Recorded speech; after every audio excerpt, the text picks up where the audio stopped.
तो हेलो मेरे यारो, स्कूल ऑर्गेनाइजेशन के इस अमेजिंग एपिसोड में आप सभी लोगों का स्वागत है। तो इस एपिसोड की शुरुआत में हम लोग सिटी के सीन को देखते हैं, जहाँ पर आवाज़ें आ रही होती है। योची किसी से बात कर रहा था, अंकल सातों से, और जहाँ वो कह रहे होते हैं, तो तुमने यहाँ पर प्रिजन स्ट्राइक ट्रेनिंग स्टार्ट कर दी है ना? यह काफ़ी अच्छा होगा यदि तुम एक बिल्कुल प्रीसीजन स्ट्राइक सीख लेते हो, एक सटीक जगह पर हमला करने की। तो तुम अपने इस हाई स्कूल में इन टेक्निक्स को सीखते सीखते इनमें मास्टरी हासिल इजीली तौर पर कर पाओगे। और योची कॉल में बात करते हुए आगे की ओर बढ़ रहा होता है, और वह अंकल कह रहे होते हैं कि मुझे टीचर साई से यही उम्मीद थी। तो योची कहता है कि आपको अभी उनसे इम्प्रेस होने की आवश्यकता नहीं है। पहले आप मुझे यह बताइए कि आपने मुझे आखिरकार इन टेक्निक्स के अस्तित्व के बारे में क्यों नहीं बताया, मुझे ये टेक्निक्स क्यों नहीं सिखाए। तो उधर से आवाज़ आती है, यह तो बिल्कुल सही बात है। आखिरकार तुम अभी उन टेक्निक को सीखने के लायक हुए ही कहाँ थे। अभी तुम्हारा जो लेवल है वह बहुत ही नीचे है। ये सुन यहाँ पर योची का मुंह बन जाता है कि साला मैं इतना भी कमज़ोर तो नहीं था।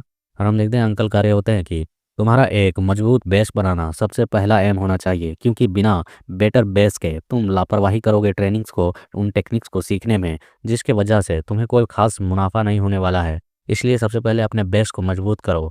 और तुम जो यहाँ पर उन ट्रेनिंग्स को ले रहे हो वह तुम्हारे लिए बिल्कुल अच्छा होगा। और तुम्हें क्या नहीं सोचना चाहिए कि तुम्हें सबसे पहले उस व्यक्ति से जिससे तुम अपने टेक्निक्स को पास ऑन कर ले रहे हो, उनके टेक्निक्स को सीख रहे हो, तो पहले अपने गले पर लगे उस कॉलर को हटा दो, क्योंकि अपनी पहले असली पहचान दो, फिर किसी से उसकी टेक्निक लो। तो योची कहता है हाँ, लेकिन कम से कम तुम मुझे यहाँ पर इन डायरेक्ट स्ट्राइक को जो सही जगह पे सही निशाने पे मारते हैं, उन तो वो तो सिखा ही सकते थे। उधर से वो आवाज़ आता है कि नहीं, बिल्कुल नहीं, मेरे पास उतना समय नहीं था। तुम्हारी बॉडी और तुम्हारी हालत को देखते हुए बस मैं तुम्हें उतना ही ट्रेन कर सकता था जितना मेरे पास समय था, कि उस समय में मैं तुम्हें इंट्री कॉलेज, मतलब उसने उस कॉलेज में एंट्री दिलवा सकूँ। बस उतना ही लेवल का मैं तुम्हें सिखा सकता था। मेरे पास अगर और समय होता तब ना मैं तुम्हें और सिखाता, उतने कम समय में मैं इतना ही कर सकता था। योची कहता हाँ, इतना भी बुरा नहीं है। फिर उधर से आवाज़ आती है, हर चीज़ का एक क्रम होता है बच्चे, सीढ़ी बाय सीढ़ी तुम्हें चढ़नी होगी सभी चीज़ों को और सीखनी होगी। तो योची कहता है चीज़ों को अच्छे से समेटना हमेशा से मुझे आता है, इसलिए चिंता ना करें। उधर से आवाज़ आती है, वैसे आप अभी है कहाँ पर, काफ़ी शोरगुल है। तो योची कहता है मैं अभी सिकुजू में हूँ, मेरी यहाँ पर एक अपॉइंटमेंट है। तो कहते हैं कि क्या, तुम्हारी एक अपॉइंटमेंट, आखिरकार किसके साथ? तो योची कहता है क्या ही बताओ, एक क्लासमेट है जिसके साथ मुझे यहाँ पर मजबूरन मिलने के लिए आना पड़ा है, और वो भी बिना मेरी मर्ज़ी के और बिना मेरी इच्छा के। तो उधर से आवाज़ आती है कि क्या क्या तुम बकवास कर रहे हो, आखिरकार क्या तुम किसी डेट पर गए हुए हो? तो वह कहता है नहीं नहीं, बिल्कुल नहीं। तो उधर से आवाज़ है, लेकिन तुम्हारी छिपी हुई बातों में तो मुझे ऐसा ही फीलिंग आ रही है। हाँ बच्चे, जवानी के दिन हैं, ये भी एक अच्छे दिन होते हैं, जी लो। फिर उधर से आवाज़ आती है, मैंने कहा ना मैं अपनी मर्ज़ी से नहीं आया हूँ। और हमें यहाँ पर ओमी को दिखाया जा रहा होता है, जो कि चलते हुए योची की ओर जा रही होती है। और वहाँ योची की आवाज़ें आ रही होती है कि यह फैसला मेरा नहीं था, मैं उसे यहाँ पर मना नहीं कर सका, क्योंकि कुछ परिस्थितियाँ ही ऐसी थी। तो उधर से अंकल कहते हैं खैर, इसमें कोई हैरानी की बात नहीं है, लेकिन तुम यहाँ पर उससे मिल रहे हो, उसका नाम क्या है, मुझे नाम तो बताओ। तो उधर से योची की आवाज़ आती है कि उसका नाम ओमी नात्सोमे है। यह नाम सुनने के साथ अंकल काफ़ी ज़्यादा हैरान हो चुके होते हैं, और कहते हैं कि क्या क्या उसके बाल नीले रंग के हैं? योची कहता है हाँ, क्या इसमें कोई दिक्कत है, क्या आप उसे पहले से ही जानते हैं? तो अंकल टेबल पे हाथ मारते हुए कहते हैं कि नहीं, बिल्कुल भी नहीं। उसका क्या पहला नाम ज़रा बताना फिर से? तो वह कहता है हाँ, उसका जो पहला नाम है वो ओमी नात्सोमे है। तो अंकल एकदम पूरे ज़्यादा से हैरान हो चुके होते हैं, कहते हैं कि ये क्या, आखिरकार वो तुमसे क्यों मिल रही है? तो उधर से योची कह रहा होता है, अंकल सातो क्या हुआ, बताइए तो, क्या कोई दिक्कत है? उधर से कहते हैं कि तुम्हें उस लड़की से बहुत सावधान रहने की आवश्यकता है, जितना संभव हो सके उससे उतना ही ज़्यादा तुम दूर रहो। और तभी हम देखते हैं योची के कान के ईयरबड थी, और यहाँ पर ओमी के हाथ पहुँच रहे होते हैं। और तभी यहाँ पर योची काफ़ी ज़्यादा हैरान हो जाता है, क्योंकि उधर से आवाज़ आती है, मुझे नहीं पता आखिरकार क्लास ए में वह लड़की आखिरकार क्यों और क्या कर रही है। तो हम देखते हैं यहाँ पर उसने एयरबड्स निकाल लिए होते हैं एक, और दूसरा एयरबड तो योची के कान में होती है, जहाँ आवाज़ आ रही होती है हुआ जो नात्सोमे योनी है। और तभी योची तक आवाज़ आती है कि ओए, आखिरकार तुम मेरे इतने समय से इंतजार कर रहे हो, उसके लिए सॉरी। और हम देखते हैं उधर आवाज़ आ रही होती है कि वो दरअसल टोक्यो के कैपिटल सोसाइटी की हेड की एक बेटी है, सबसे बड़ी बेटी, नीवोन ग्रुप के हेड, उस मतलब जैसे इनके ब्रांचेज है, तो उस सिटी की, टोक्यो सिटी की जो मेन ब्रांच है वहाँ के वो हेड की बेटी है। और ये जानकारी सुनने के साथ यहाँ पर योची हैरानी से उसकी ओर देख रहा होता है, और ओमी जो होती है वह कह रही होती है कि है, आखिरकार तुमने कैजुअल कपड़े आज पहने हैं तो तुम्हारा बिल्कुल ही पर्सनैलिटी अलग ही लगा है, तुम बिल्कुल अलग ही देख रहे हो। और वह हंस रही होती है, कहकर योची तक आवाज़ आ रही होती है कि नात्सुमे वह दरअसल चेयरमैन मिकाडो के बहुत ही ज़्यादा करीबी हैं। इसके फादर वह उसके एक पर्सनल मैन के तौर पर जाने जाते हैं, इसलिए तुम्हें उससे बहुत ही ज़्यादा हाई रिस्क है, वह तुम्हारे लिए खतरा बन सकती है। और हम देखते हुए कह रही होती है कि आखिरकार आज का दिन हमें बहुत ही ज़्यादा शानदार बनाना है ना योची? और यहाँ योची हैरानी में ही होता है, उधर आवाज़ें सुनी जा रहे होते हैं, मुझे नहीं पता कि आखिरकार वह तुमसे क्यों मिल रही है, इसलिए तुम्हें बहुत ही ज़्यादा सतर्क रहना होगा।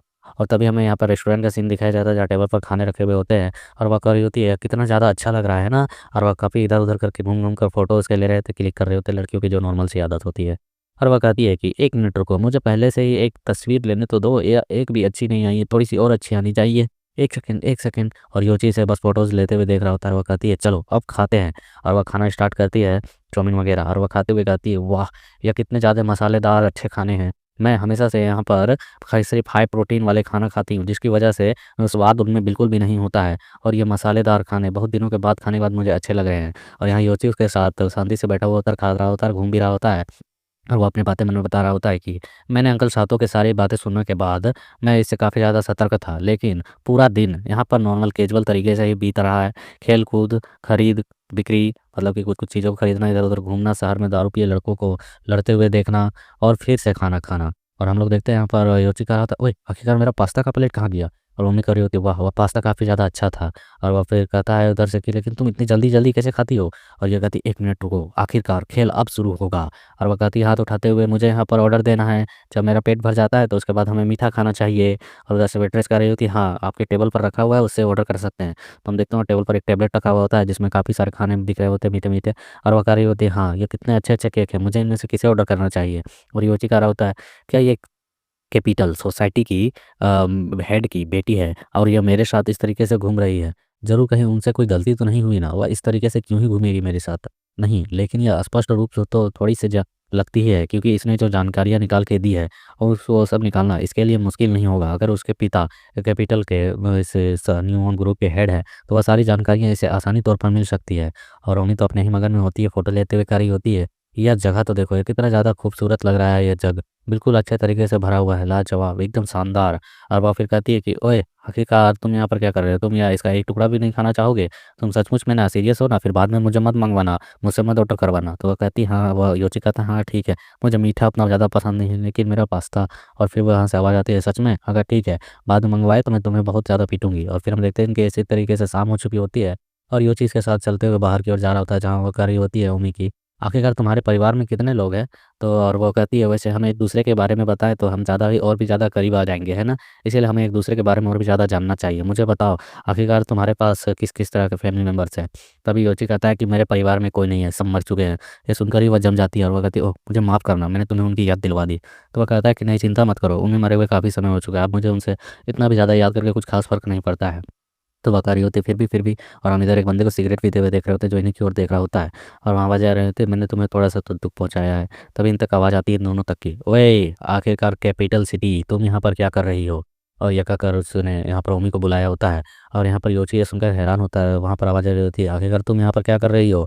और योची कहता है कि आखिरकार ये लोग तो क्लास बी के हैं ना, वो मिक्स मार्शल आर्टिस्ट जो कि यहाँ पर उनके मेन मेंबर्स है जो फाइट में पार्टिसिपेट करने वाले हैं।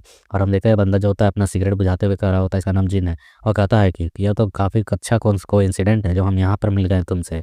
और दूसरा व्हाइट हेयर वाला जो बंदा है इसका नाम है सीरो लो, तो इससे व्हाइट हेयर ही बोलेंगे। और फिर हम देखते हैं यहाँ पर ये जिन कहता है वह लड़का तुम्हारे साथ है, आखिरकार क्यों? क्या यह क्लास ए का रिप्रेजेंटेटिव है या ओमी, क्या मैंने सही कहा?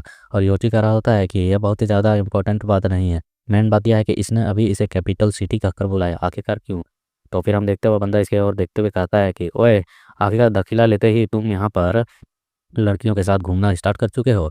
लेकिन सच कहूँ तो लड़के हमेशा से ही तुम्हारे जैसे वेज लड़कों को पसंद करते हैं। और यहाँ पर ओमी उसे घूर कर तिरछी नज़र से देख रही होती है और वह बंदा बड़बड़ाया जा रहा होता है कि वैसे ओमी तुम इसके साथ हो तो क्या तुम्हें लगता है कि इस जैसा व्यक्ति तुम्हें यहाँ पर सेटिस्फाई कर सकता है? तुम्हें मालूम होना चाहिए फिजिकली और sexually I am a better for them. और तुम्हें यहाँ पर बिस्तर पर क्या इस तरीके के बंदे चाहिए जो तुम्हें यहाँ पर बिल्कुल भी हार्बोरियस ना करे।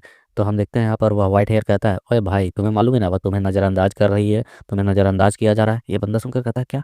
उसने मेरी बात सुनी भी नहीं और आगे निकल गई। ओए सीरियसली तुम ऐसा कर रही हो? अगर तुम इसी तरीके से मिसबिहेव करोगी तो मुझे यहाँ पर मजबूरन फ़ोर्स का इस्तेमाल करना पड़ेगा। और फिर वो उसे चिढ़ाने के लिए उसके माइंड में कुछ खुरफाती आता है, तो वह हँसते हुए कहता है ठीक है, मुझे लगता है कि तुम्हारे जो बचपन से तुम्हारा ग्रो अप किया गया है इसी तरीके के डिफेक्टिव पीसेस के साथ, डिफेक्टिव मर्दों के साथ किया गया है, इसलिए तुम्हें उतना ज़्यादा कोई फ़र्क नहीं पड़ता, है ना? या फिर तुम्हारा इंटरेस्ट ही खत्म हो चुका है। और वह और भी बदतमीज़ी किए जा रहा होता है और कहता है कि बदकिस्मती से तुम्हारा जो जन्म है वह इसी तरीके के जगह पर हुआ है, बेचारी लड़की। और हम देखते हैं तभी आकर इसके कनपट्टी पर एक चमाटा पड़ता है। और वह कही जा रहा होता है लड़का कि मुझे लगता है कि मुझे ही इन बातों को नज़रअंदाज करना चाहिए, तुम्हारी जैसी लड़की क्या ही करेगी।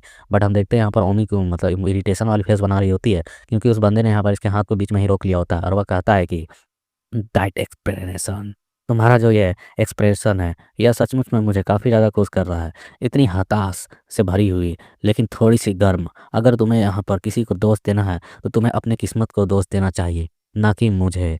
बहुत ज़्यादा ही तुम यहाँ पर निराशावादी लड़की हो, तुम मुझे इस तरीके से निराश कर रही हो। तुम्हें यह मालूम होना चाहिए कि तुम क्लास ए के क्लास बी के बंदों को बिल्कुल भी हरा नहीं सकती हो, तो इस तरीके से हमले करने का कोई मतलब ही नहीं बनता है। तभी हम यहाँ पर बीच में योची के हैंड को देखते हैं, जो यहाँ पर किसी टेक्निक को परफॉर्म करने वाला होता है, और वहाँ पर उसी के साथ वह उन दोनों के हैंड्स को एक दूसरे से अलग कर देता है, झटक देता है पलक झपकते ही। और यह देखने के साथ वह क्लास बी का जिन भी हैरान हो चुका होता है और कहता है, ओए आखिरकार तुम ये सब कुछ क्या कर रहे हो। तो योची कहता है, क्या तूने मुझसे पूछा? क्या तुझे दिखाई नहीं देता है साले अंधे? मैं इसका क्लासमेट हूँ और साथ में इसके क्लास ए का रिप्रेजेंटेटिव हूँ। क्या तुम्हें यह स्पष्ट रूप से दिखाना होगा मुझे? मैं सच में यह कहता हूँ कि मुझे तुम यहाँ पर बिल्कुल भी पसंद नहीं आए हो, साउथ विंड सोसाइटी के जिन। और हम देखते हैं बंदा गुस्से में उसे और निरीश करते हुए घूर रहा होता है। और इसके इसी लुक के साथ यहाँ पर ये छोटा सा चैप्टर कंप्लीट होता है।